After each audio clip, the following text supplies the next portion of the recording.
రైతులు పండించిన పంటను అక్కడే ధాన్య సేకరణ కేంద్రాలను ఏర్పాటు చేసి ఆ ధాన్యాన్ని సేకరించి తుట్టి తాలు తరుగు పేరు మీద తుట్టి తీయకుండా ప్రభుత్వం కఠినమైన చర్యలు తీసుకుంది. అకాల వర్షాలతో తడిసిన ధాన్యాన్ని కూడా కనీసం మద్దతు ధర ఇచ్చి కొనుగోలు చేసి రైతులను ఆదుకొని రైతులను కాపాడాలని, రైతులని రాజులుగా చెయ్యాలని మా ప్రభుత్వం దృఢ సంకల్పంతో పనిచేస్తుంది.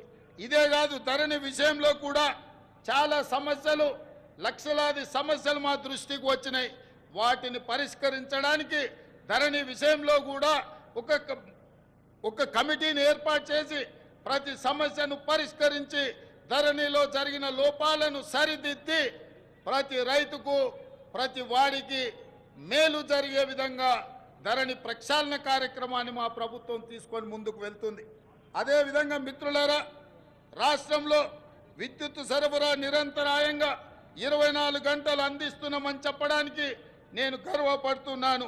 రాష్ట్ర చరిత్రలో ఎన్నడూ లేని విధంగా ఈ ఏడాది మార్చి 6న అత్యధికంగా 298 మిలియన్ యూనిట్ల విద్యుత్ సరఫరా చేసి రాష్ట్రం ఏర్పడిన తర్వాత అత్యధికంగా రికార్డును సృష్టించాం. నిరంతరాయంగా విద్యుత్తుని సరఫరా చేశాం.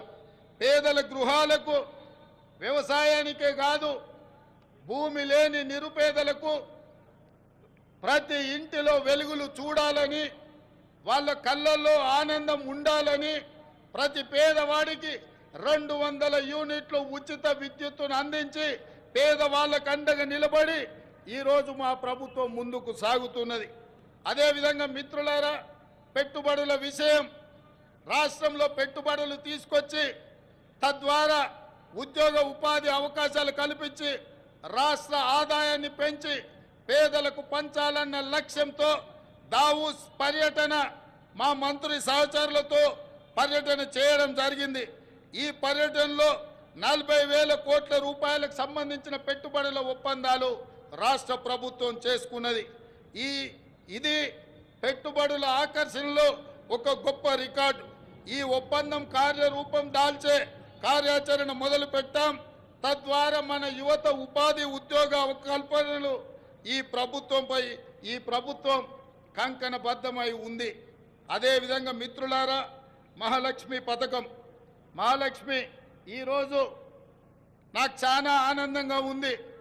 ఈ రాష్ట్ర అవతరణ ఉత్సవాలలో ఈనాడు పర్యటన చేస్తున్నప్పుడు ఇటువైపున అటువైపున వేలాది మంది మా తెలంగాణ ఆడబిడ్డలు ఇక్కడికి వచ్చి మా మహాలక్ష్ములందరూ మా ప్రభుత్వాన్ని ఆశీర్వదించడానికి వాళ్ళందరూ ఇక్కడికి రావడం జరిగింది.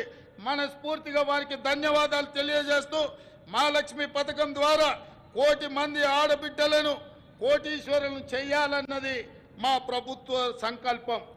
మహిళలు తయారు చేసే ఉత్పత్తులకు సరైన మార్కెటింగ్ సదుపాయం కల్పిస్తాం.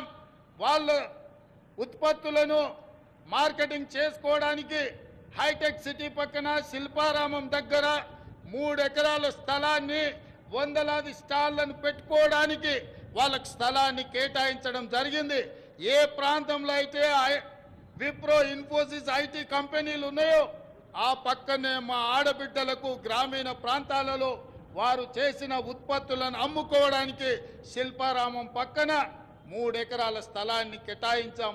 అందులో వాళ్ళ ఉత్పత్తులను సగర్వంగా ఈ ప్రపంచానికి పరిచయం చేసే అవకాశం ఉంది.